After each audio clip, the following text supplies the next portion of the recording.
Hello mga kabibig, welcome back sa ring bagong YouTube channel. Ito ang pinakamaingay na YouTuber sa balat ng YouTube. Ako si Kabibig, maglabag-labag na ta with evidence. Ako po, parang minaliit yata ni Benny Abante ang pagtakbong presidente ni VP Sara. Kasi sa isang interview, sa isang panayam, para yatang sinabi ni Benny Abante, tatakbo siyang presidente, ang aga-aga, tapos wala naman siyang sinabi kung ano ang kanyang gagawin. Baka parin magkatulad na siya ng tatay niya. O ito ito ang sabi ni Benny Abante. Abante kay VP Sara, anong mayaalay mo sa bayan? Katulad ka lang na ba ng iyong tatay? Anong may offer mo sa bayan? For example, if you're going to repeat the performance of your father as president, is that what you can offer the country? Yun ang parang patutsada ni Benny Abante. Parang tawag dito ha, parang china-challenge ni Benny Abante si VP Sara or parang minamaliit ang pag-announce ni VP Sara na tatakbo siyang presidente sa 2028. Ang sabi naman ng iba, baka kinakabahan na si Abante kasi may konkretong plano si VP Sara. Sabi pa ng iba netizen, Benny Abante, napanood mo ba ang interview ni VP Sara ni Nabanat Bay at Busdada? O doon, sa panghuling part, doon mo malalaman kung ano ang plano ni VP Sara. Ewan natin, baka makasama ka doon. Hala ka. Ito ang sabi, ano ang may offer mo sa bayan? For example, if you're going to repeat the performance of your father, is that what you can offer to the country? Ayon kay Abante, bukod sa pagdeklara ng kandidatura, wala pang umanong malinaw na inilatag si VP Sara na konkretong plano para sa bansa. Ang unang ginawa ni VP Sara, nag-announce pa siya, Benny Abante. Parang gusto niyo na ring malaman kung ano ang konkretong plano ni VP Sara. Bakit? Gusto niyong i-critic niyo kung ano ang kanyang konkretong plano? Ay nako, matalino si VP Sara. She's testing the water. Tapos ikaw kumagat. Igintang pastor na sa gitong maagang yugto pa lamang dapat nang ihayag ng mga posibleng kandidato ang kailang plataporma upang masuri ng taong bayan. Si Risa Hontiveros, nagsabi na nga, di ba? Si John Vic Remulla yan. Pero hindi pa naman official ang sinasabi ni Risa at John Vic Remulla. Hintayin na natin Abante. May impeachment pa nga si VP Sara. Gusto niyo pang nga siyang i-impeach? Ang bilis mo naman. Atras Abante, do not mind her. She's sure a winner, pastor. Dahil ito, di mapagawang tama. Yes, gusto namin kasing tulad siya ni Tatay, yon ang gusto namin, kamay na bakal, doon kami safe. Sa sinabi lang ni VP Sara, kamay na bakal, tapang at malasakit, parang naintindihan ng tao kung ano ang plataforma ni VP Sara. O ikaw, nagets mo ba? Yung pagsabi ni VP Sara, tapang at malasakit, nagets mo na ba kung ano ang pinopoint out niya? Ako nagets ko. Tapang at malasakit. Kung ano ang ginawa ni Pangulong Duterte, ile-level up niya yan. At ito kabibigan, may nakita tayong video na kung saan Abante, pasiuna pa lang to ni VP Sara, pupulbusin ni VP Sara ang makaliwang grupo. Pupulbusin talaga niya. Maybe one of the major program na proud si VP Sara na gagawin niya kung uupo siya bilang Pangulo sa 2028. Pakinggan natin Benny Abante ha. Hanapin natin ang video. Meron dito Benny Abante. Ito. Wait for a while. Ito. Actually, ma'am, nakita nga po namin, galing lang po kami sa Davao. At talagang nakita namin na parang pangit man pakinggan, pero parang Singapore sa ganda. Ooh. Ang Davao City ngayon. Singapore. Sa sobrang dami nyo nga pong nagawa doon, may nangaangkin pa nung bridge nyo dahil wala na siya napagawa. Buka na bridge yata. At isa pang dahilan pala kaya galit na galit din ng mga NPA na congressman sa inyo dahil dun sa ginawa nyo insurgent sa pinatanggal nyo talaga lahat totally. Pag kayo po ba naging Pangulo, ito na. Benny isa ho Abante, ba yan makinig kayo. sa plano ninyo, priority ninyo na mawala na talaga sa Pilipinas yung ganyan? Oo, kailangan na natin tapusin. In fact, malapit na yun matapos noong bumaba si dating Pangulong Duterte. Ang kailangan na lang gawin nung sumunod ay ituloy niya yung mga plano Hindi tinuloy. kontra insurgency. Kailangan natin tapusin na yan para yung ating Armed Forces of the Philippines, matutukan nila yung iba pang mga prioridad Correct, agree. ng ating bansa. Pero ngayon, kung napansin nyo, ay, nagsisimula ng lumakas yung, ano man tawag yan, rebel groups sa iba't ibang lugar ng Pilipinas. Ito, Benny Abante, konkretong plano to ni VP Sara. One of the concrete plans ni VP Sara kung siya ay uupo president sa 2028. Tapos, malaking programa to. Parang marami yatang matatakot nito. Parang marami na yatang aalis sa Pilipinas. Mag-ibang bansa. Masagasaan ang dapat masagasaan ni VP Sara. Alam niyo ba, kabibig? Alam niyo ba, mga kabibig? Nagkaroon pala ng ang tawag dito, parang hindi, I don't know kung whether this is misunderstanding between VP Sara and former President Rodrigo Roa Duterte is ang Davao pala that time na umupo si VP Sara as mayor, grabe pala ang mga makaliwang grupo doon. There was a specific barangay na ang barangay kapitan ay leader na makaliwang grupo, pati yung mga constituents ng barangay. Tapos itong barangay captain na to, tumawag pa kay Digong, nagpasaklolo. Tulungan daw sila. Si VP Sara na ang mayor.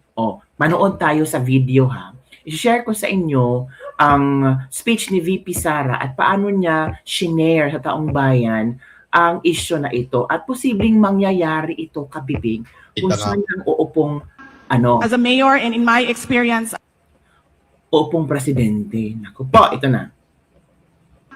as a mayor and in my experience as a government official, I am not an expert to talk about disasters and typhoons. Yan ang sa inyo. Pero when I talk about insurgency, yan ang sa akin. Galing. Because in Davao City, as a mayor, we were able to end the local insurgency in Davao City in 4 years during my term, my second and third term as mayor of Davao City. And it all started with 2 deaths. Alam niyo, dapat natin i-share ang vlog na to para malaman ng maraming Pilipino kung gaano ka dedicated, committed si VP Sara na itong mga makalawang grupo ay mawawala. Pupulubusin niya talaga, mga kabibig. At sana pag-open VP Sara, I think yun ang kayang gustong programa eh.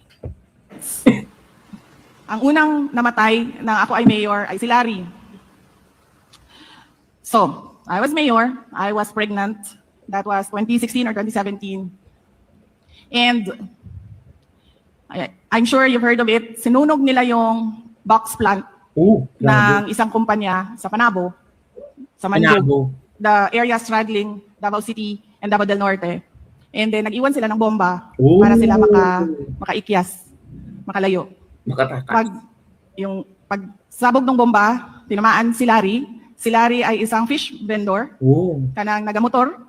Nadala niya ang iyahang basket sa isda. Padulong siya sa interior sa Mandog. Kaya wala kaayoy palingki dito. So mo na ang iyahang negosyo, mo na iyahang trabaho. And naigo sa shrapnel. And wala pa ko kabalo, nga dunay namatay. Nyadto ko. And then there, when I went there, I learned nga dunay namatay. Dunay naigo. And then I said, asa siya? And then they said, didala siya sa hospital. And so I went to the hospital. And then naabtan ako siya na ginatabang siya sa emergency room. And then nangutaan ako sa nurse, anak ko, ma'am, kinsay kauban niya? Sinong kasama niya? And sabi nila, wala siyang kasama. Iniwan lang yan siya dito ng emergency rescue. Sabi ko, saan ang gamit niya? Binigay nila sa akin, hinanap ko yung cellphone, and then hinanap ko yung number ng kung sino yung, binasa ko yung mga text messages niya, hinanap ko kung sino yung medyo personal, intimate ang kanyang messages, and hinulaan ko, ito yung girlfriend o ito yung asawa. So tinawagan ko, and then tinanong ko siya, kasi ang message niya was, I love you, happy anniversary. On that day, it was his wedding anniversary. Tinawagan ko, tinanong ko siya, ma'am, kilala mo si Larry?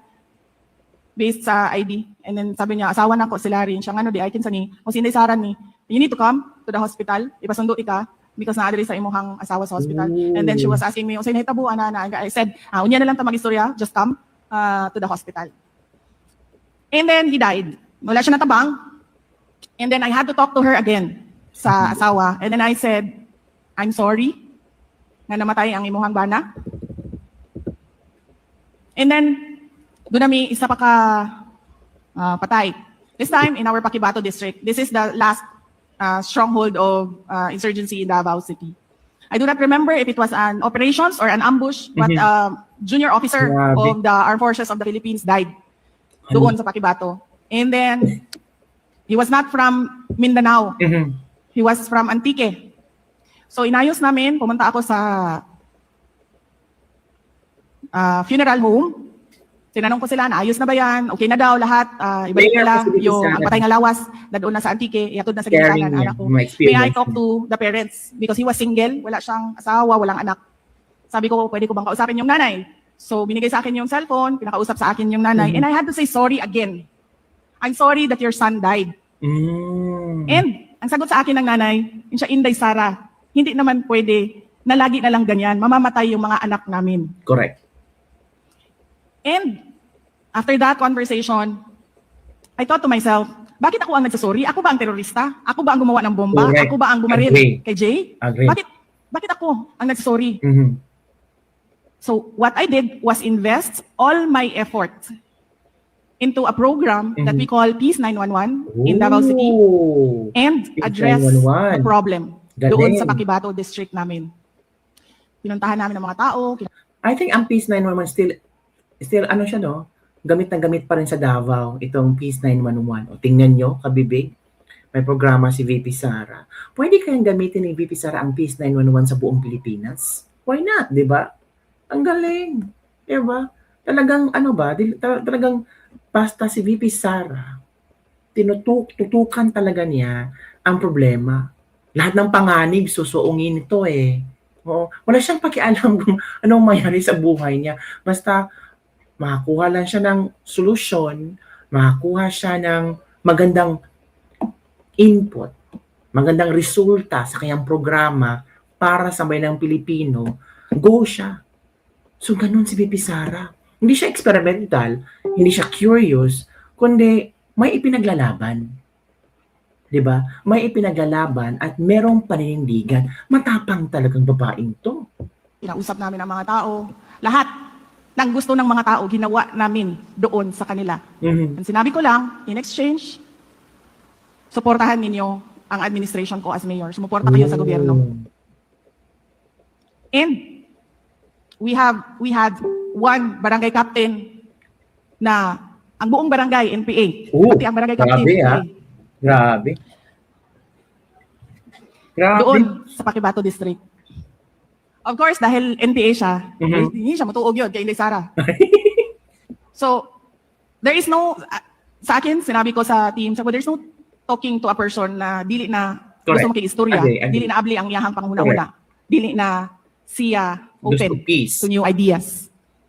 And then, on that part, I let the military do their thing. Oh. And this barangay captain called the President of the Republic of the Philippines. Sila And he Taranigong. said, they call him Mayor. Mayor, si Kapitan, kuan ni, kainomdom ka na ko, di ba amigo man ta, dinhi, ako sa barangay ko, nakabisita ka dinhi sa amua. Nagpalaban. Ginaparade ni Inday Sara ang ako ang Oh. balay. Di namin kagawas sa balay, kaya napuno nami Wala. og bala. Rin. Kada mo gawas ni, na ibala nga mulupad. Iba si VP Sara. And so, the President asked someone to call me. Mhm. And then I said, kung gusto niya mag-mayor ulit ng Davao City, I gladly give this position to him para siya ang mag-decide kung anong gagawin dyan Agree. sa Paquibato District. Tell that. Okay? VP Sara hindi takot sa presidente. Pilosopong sagot niya. Kung gusto mo, ikaw mag-mayor. Ikaw mag-resolve sa problema na madami ng taong nadadamay. Galing ni VP Sara. Naku, grabe. Kung ito maging presidente, parang marami talaga ang matatakot na. Marami na ang tawag dito. Ano ba? Mag-si-alisan sa Pilipinas. At malalaman talaga natin kung sino talaga ang makaliwang group, miyembro ng makaliwang grupo. Iba. Mayor pa yan si BP Sara, ha? What if kung makaupong presidente? Nako! Yan na.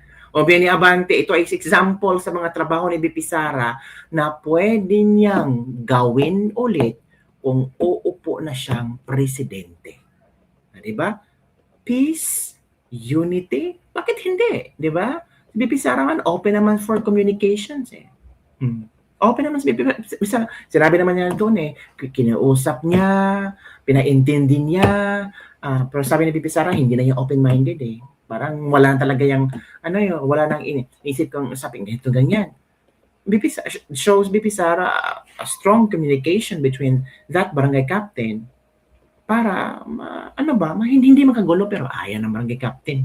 Tumawag pa kay Digong, nagpasaklolo, pero anong ginawa ng BP Sara? Sabi niya, kung gusto ka maging mayor, ikaw ang resolba dito. Ako ng mayor ngayon, so ito yung strategiya ko. Paano ko resolbahin ang peace and order sa Davao. Ganun, believe ni BP Sara. Yun lang kabibig ang ating Dislibag for the day. Ano ang inyong komento hinggil dito? Grabe, no? Ganun katapang si BP Sara. Tapang at malasakit ang kanyang ibibigay sa bansa. Gusto mo ba ng tapang ang malasakit? Or gusto mo ng mumano yung lugaw at bangag? Pumili ka, lugaw bangag versus tapang malasakit. Bye everyone. See you next time.